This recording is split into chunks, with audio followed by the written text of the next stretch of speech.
নমস্কার। আজকের কবি প্রণাম অনুষ্ঠানে আমরা রবীন্দ্রনাথ ও নজরুলের কবিতা ও গানে বিরহ নামক বহুমাত্রিক অনুভূতিটি অনুধাবন করার চেষ্টা করব। কৈশোরে যখন কাঁদালে তুমি মোরে গানটি শিখেছিলাম, তখন নিবিড় বেদনাতে পুলক লাগে গায়ে কথাটি বেশ ভাবিয়েছিল। এখন হয়তো বেদনা আর পুলকের মিশ্রতায় এই বিরহ অনুভূতিটি ধীরে ধীরে বুঝতে শিখেছি। কবিগুরুর লেখনীতে প্রেম আর পূজা বরাবরই একাকার, বিরহের ক্ষেত্রেও তাই। মিলন ক্ষণিকের, বিরহ চিরকালীন। জীবন দেবতাকে না পাওয়ার আরতি তাই কবির লেখনীতে।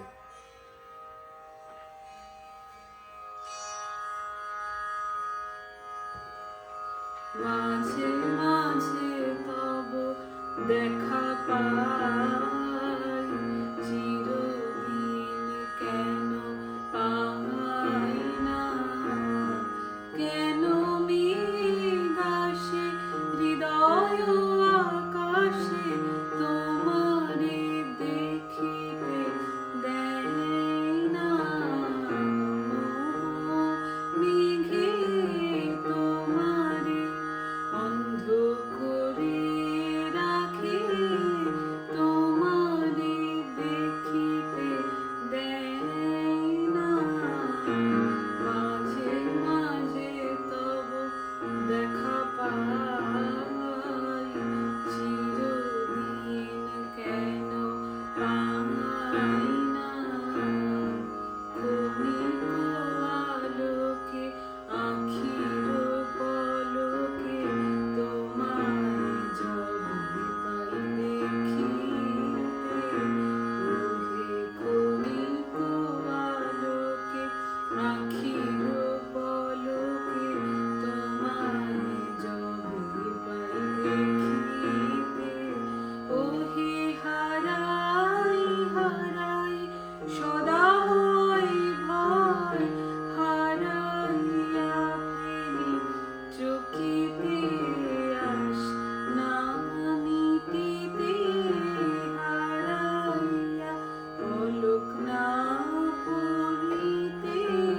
হারাইয়া হৃদয় না জোড়াতে, হারাইয়া ফেলি চকিতে। মাঝে মাঝে তব দেখা পাই, চিরদিন কেন পাই না।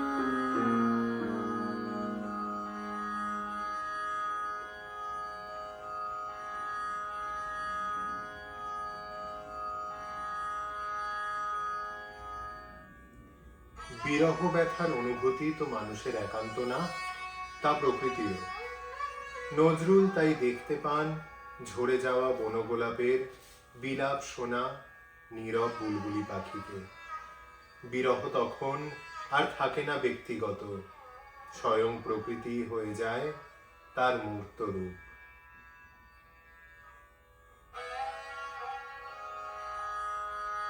বুলবুলি নীরব নার্গিস বনে, ঝরা বন গোলাপে বিলাপ শোনে,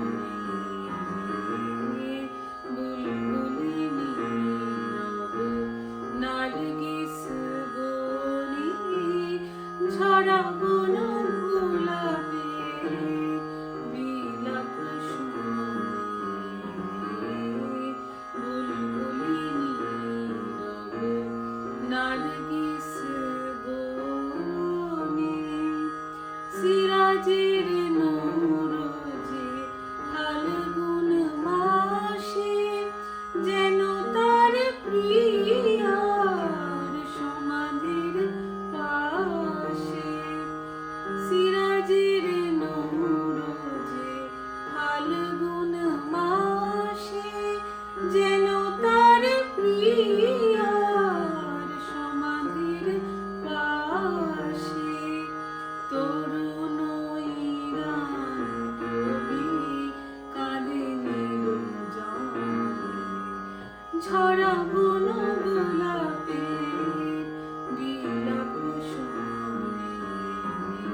বিরহের এক অবিচ্ছেদ্য অংশ হল অতীতের সুখস্মৃতি রোমন্থন।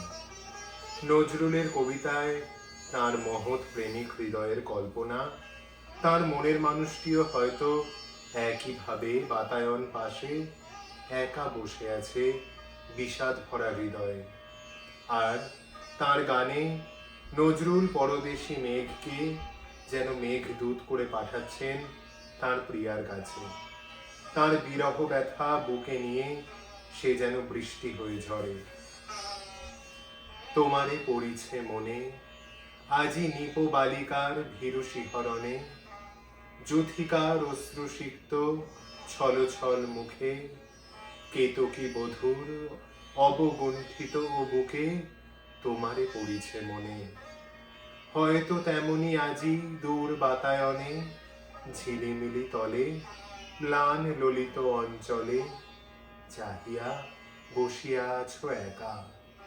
বারে বারে মুছে যায় আঁখি জল লেখা, বারে বারে নিভে যায় শিয়রের বাতি। তুমি জাগো জাগে সাথে বরষার রাতি, সিক্ত পক্ষ পাখি তোমার চাপার ডালে বসিয়া একাকী। হয়তো তেমনি করি ডাকিছ সাথীরে, তুমি চাহিয়াছ শুধু দূর শৈল শিরে।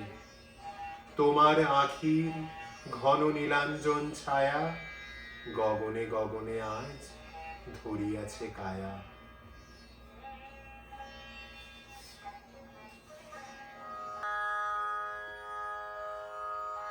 পরদেশে যাও রে ফিরে, বলিও আমার পরদেশী রে, পরদেশে যাও রে ফিরে, সে দেশে যাবে বাদল ঝরে, কাঁদে নাকি প্রাণ একলা ঘরে, সে দেশে যাবে বাদল ঝরে, কাঁদে নাকি প্রাণ একলা ঘরে। বিরহ ব্যথা নাহি কি সেথা, বিরহ ব্যথা নাহি কি সেথা, বাজে না বাঁশি নদীর তীরে, পরদেশে যাও রে ফিরে।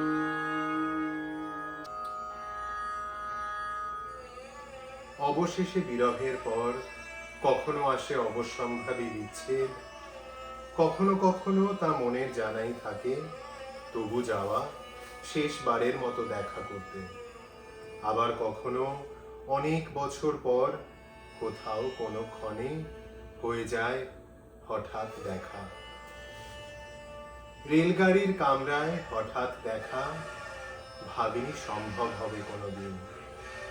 আগে ওকে বারবার দেখেছি লাল রঙের শাড়িতে ডালিম ফুলের মতো রাঙা, আজ পরেছে কালো রেশমের কাপড়, আঁচল তুলেছে মাথায়, দোলন চাপার মতো চিকন গৌর মুখখানি ঘিরে। মনে হলো কালো রঙে একটা বিশাল দূরত্ব ঘনিয়ে নিয়েছে নিজের চারদিকে, যে দূরত্ব সর্ষে ক্ষেতের শেষ সীমানায় শালবনের নীলাঞ্জনে। থমকে গেল আমার সমস্ত মনটা। চেনা লোককে দেখলেন অচেনার গাম্ভীর্যে। হঠাৎ খবরের কাগজ ফেলে দিয়ে আমাকে করলে নমস্কার। সমাজবিধির পথ গেল খুলে, আলাপ করলেন শুরু। কেমন আছো, কেমন চলছে সংসার ইত্যাদি। সে রইল জানলার বাইরের দিকে চেয়ে, যেন কাছের দিনের ছোঁয়াচ পার হওয়া চাহনিতে। দিলে অত্যন্ত ছোট দুটো একটা জবাব, কোনোটা বা দিলেই না। বুঝিয়ে দিলে হাতের অস্থিরতায়, কেন এসব কথা, এর চেয়ে অনেক ভালো চুপ করে থাকা। আমি ছিলাম অন্য বেঞ্চিতে ওর সাথীদের সঙ্গে। এক সময় আঙুল নেড়ে জানালে কাছে আসতে, মনে হলো কম সাহস নয়। বসলুম ওর এক বেঞ্চিতে। গাড়ির আওয়াজের আড়ালে বললে মৃদু স্বরে, কিছু মনে করো না, সময় কোথা সময় নষ্ট করবার। আমাকে নামতে হবে পরের স্টেশনে, দূরে যাবে তুমি, দেখা হবে না আর কোনোদিনই। তাই যে প্রশ্নটার জবাব এত কাল থেমে আছে, শুনবো তোমার মুখে, সত্য করে বলবে তো? আমি বললেম, বলবো। বাইরের আকাশের দিকে তাকিয়ে শুধলো, আমাদের গেছে যে দিন, একেবারেই কি গেছে, কিছুই কি নেই বাকি। একটুকু রইলেন চুপ করে, তারপর বললেন, রাতের সব তারাই আছে দিনের আলোর গভীরে। খটকা লাগলো, কি জানি বানিয়ে বললেন নাকি। ও বললে, থাক এখন যাও ওদিকে। সবাই নেমে গেল পরের স্টেশনে, আমি চললেন একা।